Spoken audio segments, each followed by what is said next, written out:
ఉన్న బంగారాన్ని విడిపించి ఆ రోజు ఆన్లైన్ రేటుకే మేము కొంటాం. Sharma gold company. నమస్కారం, వెల్కమ్ టు సుమన్ టీవీ. నేను గీతాంజలి. ప్రస్తుతం మనతో పాటు ప్రముఖ ఆధ్యాత్మికవేత్త డాక్టర్ రాజన్ వై నంబూద్రి గురువు గారు ఉన్నారు. వారితో మాట్లాడదాం. గురుగారు నమస్కారం అండి. నమస్కారం అమ్మా. జూలై 17 తొలి ఏకాదశి, చాతుర్మాస దీక్ష ప్రారంభం కూడా ఆ రోజునే. చాలా అంటే ఎంతో విశిష్టత ఉన్నటువంటి రోజు అది. ఏకాదశులు అనగానే ప్రత్యేకం, ఉపవాసాలు ఉంటాం ఖచ్చితంగా, ఆలయ దర్శనానికి వెళ్తాం. తర్వాతి రోజు ఆ దీక్షని విరమించి అప్పుడు ఆహారం తీసుకునేవాళ్ళు. ఇలా రకరకాలుగా చేస్తూ ఉంటారు. అతి పవిత్రమైన రోజు అని చెప్తారు ఏకాదశిని. మరి తొలి ఏకాదశి విశిష్టత ఏంటండి అసలు? తప్పకుండా అమ్మా. ముందుగా శ్రీ మహాగణపతి దేవతభ్యో నమః. చూసే సుమన్ టీవీ భక్తి ఛానల్ ప్రేక్షకులకందరూ కూడా హృదయపూర్వక వందనం. తొలి ఏకాదశి రోజున కూడా అందరికీ శుభాకాంక్షలు చెబుతూ ఈ యొక్క తొలి ఏకాదశి గురించి మనం మాట్లాడుకుందాం. మనకి ఆషాఢ మాసంలో దక్షిణాయనం శుక్లపక్షంలో వచ్చేవంటి తొలి ఏకాదశి తిథి ఇది.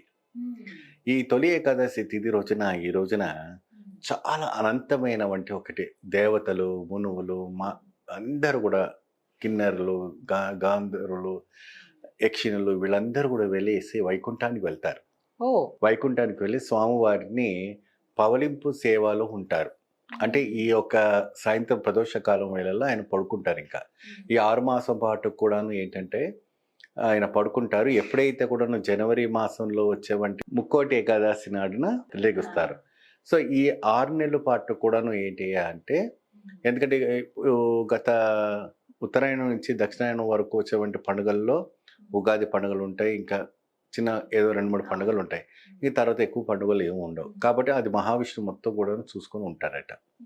ఈ 6 నెలల పాటు కూడాను ఏకాంత సేవలో ఉంటారు, స్వామివారి పవలింపు సేవలు ఉంటారు. కాబట్టి తొలి ఏకాదశి నాడు శ్రీరంగంలో కావచ్చు, ఇంకా ఇతర మన వాళ్ళందరూ కూడా ఒక పచ్చి మంచినీళ్ళు కూడా తాగకుండా కఠోరమైన వంటి వ్రతముతో ఈ యొక్క వ్రతాన్ని ఆచరిస్తారు. ఈ రోజు ప్రత్యేకంగా చాలా వరకు సత్యనారాయణ వ్రతము, మరి అనేక రకమైన వంటి పూజలు చేసుకోవడానికి ఉంటుంది. ఈ దక్షిణాయనములో వచ్చేవంటి తొలి ఏకాదశి ఆషాఢ మాసంలో ఈ యొక్క యోగులు, సంతులు, మఠాధిపతులు, పీఠాధిపతులు అనేక మంది వారికి ఈ తొలి ఏకాదశి నుంచి వీళ్ళకి చాతుర్మాస దీక్ష ప్రారంభమవుతుంది. ఈ వీళ్ళంతా ఏంటంటే మఠాలన్నీ కూడా వదిలిపెట్టి వేరే మఠంకు, వేరే ఒక ఆలయానికి వెళ్ళి 3 నెలల పాటుగా నివసించాలి.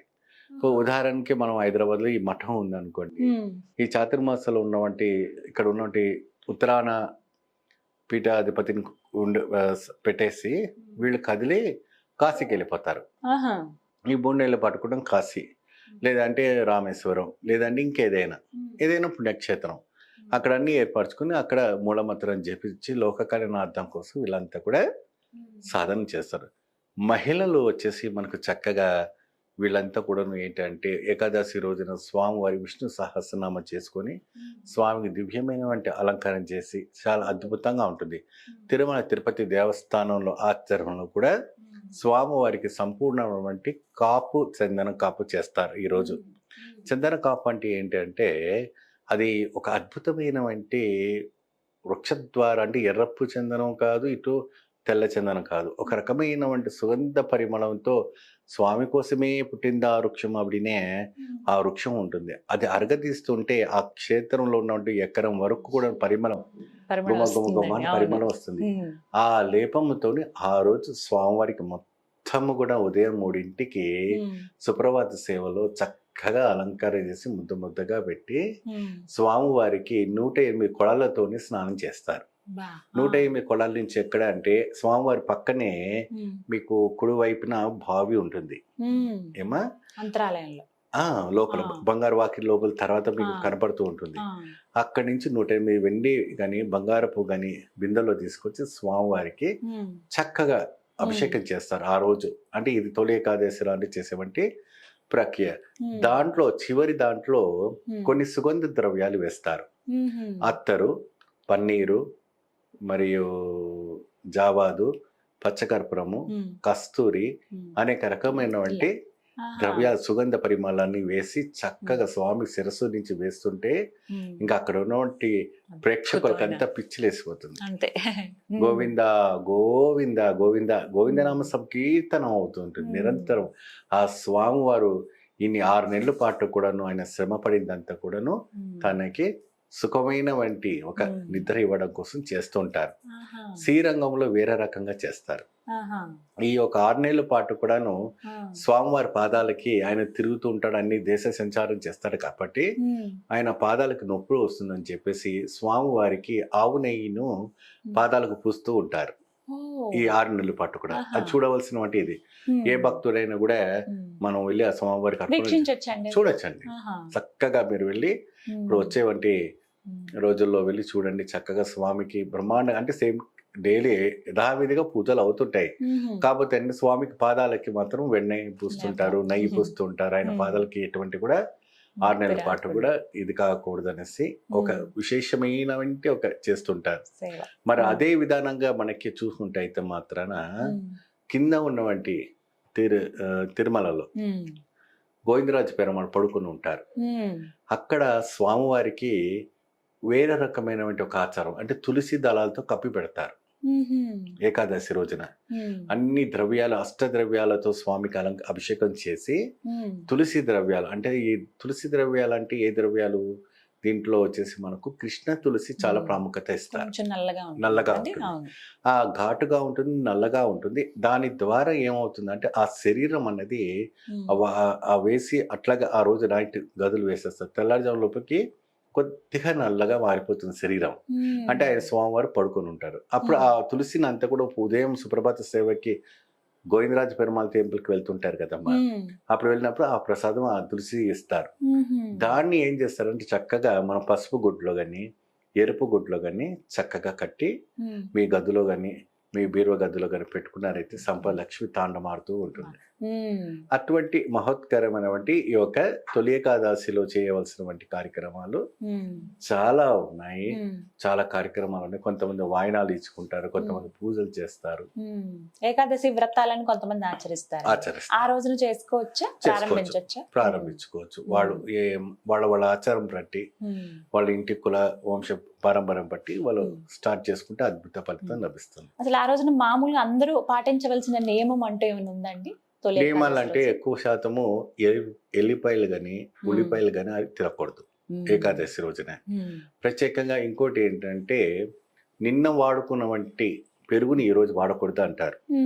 అంటే మామూలుగా మనం వాడుతుంటాం, కానీ ఏకాదశి రోజున మాత్రం మనం ఆ పెరుగుని వాడకూడదు, ఆ రోజుదే వాడుకోవాలి அப்படின்னு చెప్తుంటారు. పాలైనా కూడా నిన్నది ఈ రోజుదే వాడుకోవాలి அப்படின்னு. వ్రతం ఆచరించే సమయంలో చాలా కఠినంగా ఉండాలి. అంటే పరుపు మీద పడుకోవడం కానీ కుర్చీలో కూర్చోవడం కానీ, అంటే ఇప్పుడు వయసు మీద దాటిన వాళ్ళకి చెప్పలేము, కానీ కొద్దిగా ఆరోగ్యంగా ఉన్నవాళ్ళు కానీ నడిళ్ళు ఉన్నవాళ్ళు కానీ పరుపు మీద పడుకోకూడదు. ఆ రోజున నేల మీద పడుకోవాలి, చాప వేసి పడుకోవాలి అనేసి ఒక సిద్ధాంతం ఉంది. ఇంట్లో ఆ రోజున మీ ఇంట్లో శాలిగ్రామం ఉందనుకోండి, అంటే గండకి నది నుంచి తీసుకొచ్చినటువంటి విష్ణు శాలిగ్రామాలు కావచ్చు, మరి శివ శాలిగ్రామాలు కావచ్చు, ఏదైనా కూడా ఈ తొలి ఏకాదశి రోజున పంచద్రవ్యాలతోని అష్టద్రవ్యాలతోని తర్వాత అష్టమూలికలతోని చక్కగా ఆ ఒక శాలిగ్రామాలకి మీరు పూజించి, మరియు అదే విధానంగా కస్తూరి గంధం కూడా కలుపుకున్న వంటి పదార్థాలతో ఆ ఒక సుగంధ లేప్యాన్ని మీరు ఆ శాలిగ్రామానికి పెట్టేసి చక్కగా సుదర్శన హోమ మంత్రము కానీ, సుదర్శన సహస్రనామం కానీ, సుదర్శన హోమాలు కానీ, లేదంటే విష్ణు పారాయణం కానీ అన్ని చేసుకోవచ్చు. లేదు అంటే మీకు లలిత పారాయణం కానీ, దేవి ఖడ్గమాల కానీ, అమ్మవారి సౌందర్య లహరి కానీ చక్కగా ఆ రోజు అన్ని కూడా రెండుగా సమానం చేసుకోండి. చాలా అద్భుత ఫలితం లభిస్తుంది. ఉపవాసం ఉంటే మంచిదండి. ఉపవాసం ఉంటే చాలా మంచిదండి. ఆ రోజు ఉపవాసం అంటే ఏంటంటే మనము ఆ స్వామి పైన భక్తితోనే పరిపూర్ణంగా ఉండాలి. ఇప్పుడు ఈ రోజులు అంతా కూడా డయాబెటిక్, బీపీ వన్స్ వచ్చాయి కాబట్టి ఉపవాసం వాళ్ళు ఉండకపోయినా వాళ్ళకి ఏం పాపం ఉండదు. ఒకవేళ తీసుకోవాలనుకుంటే ఎటువంటి ఆహారం తీసుకోవాలండి ఆ రోజు? ఇప్పుడు దాదాపు ఏంటంటే పొయ్యి మీద ఉడకబెట్టిన వంటివి కాకుండా పదార్థాలు వేరే ఏదైనా తీసుకోవచ్చు. ఉడకబెట్టిన వంటివి ఏది తీసుకున్నా అది అగ్నికి ఆహుతి అయిన వంటి ఉడికిచ్చిన వంటిది ఏదే కూడా తీసుకోకూడదు ఉపవాసానికి. కొంతమంది ఏం చేస్తారంటే అటుకులు తింటారు, కొంతమంది ఏంటంటే పండ్లు తింటారు, కొంతమంది ఇంకా వేరే వేరే పదార్థాలు తింటుంటారు.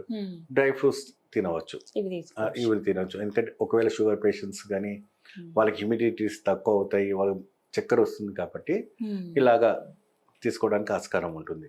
వేరేది ఏంటంటే పాల్లో కొంతమంది మన ధాన్యమును కూడా పెట్టేసుకుంటారు. అంటే పచ్చి పాలే తీసుకోవాలి, ఉడకబెట్టిన కాకుండా. ఇప్పుడు ఇవాళ రేపు మనకి కంటైనర్స్ లో ఉంటుంది కదమ్మా, ఆ మిల్క్ షేక్ లాంటివి మిల్క్ ఉంటుంది, అది తీసుకొని ఆవు పాలు కానీ చక్కగా దాంట్లో ధాన్యం మిక్స్ చేసుకుని హ్యూమిడిటీ బాగా పెరుగుతుంది. చక్కగా మీరు పూజలు పాల్గొనడానికి కూడా శక్తి ఉంటుంది. ఈ విధమైనటువంటి ఆహారం మాత్రమే తీసుకోవాలి. Liquid foods. ఇప్పుడు మీరు సంపూర్ణమైన ఆరోగ్యంగా ఉన్నారనుకోండి, నీళ్లు కూడా తాగే అవసరం లేదు. రాత్రికి సూర్యాస్తమైన తర్వాత స్వామికి నివేదన పొంగలు పెట్టి చక్కగా వడపప్పు పానకం పెట్టి మేము మంచి గారెలు చేసి చక్కగా పాయసం చేసి మహావిష్ణుడికి సంబంధించి ఇష్టమైనటువంటి ప్రసాదం ఏంటంటే చక్కెర పొంగళ్ళు వడ. ఆ చుట్టూరు నూనె చక్కెర గెలి అట్టిపండు అని మీకు దొరుకుతూ ఉంటుంది, చిన్నగా ఉంటుంది. దాన్ని ముక్కలుగా పెట్టి స్వామివారికి పెడితే ఆయనే తినేసిపోయినట్టుగా దాంట్లో నిండుగా నెయ్యి పోయాలి. ఆ చిన్ని కృష్ణ వచ్చేసేసి ఆ ముద్దను అంతా కూడా తినేసినట్టుగా కనపడుతుంటుంది. అంత అద్భుతమైన చేసుకోవచ్చు, అంటే నివేదన చేయాలి. చాలా చక్కగా వివరించారండి. ధన్యవాదాలు గురుగారు. నమస్తే అమ్మా. సుమన్ టీవీలో మీ పర్సనల్ అండ్ బిజినెస్ ప్రమోషన్స్ కోసం కింది నెంబర్కి కాంటాక్ట్ చేయండి.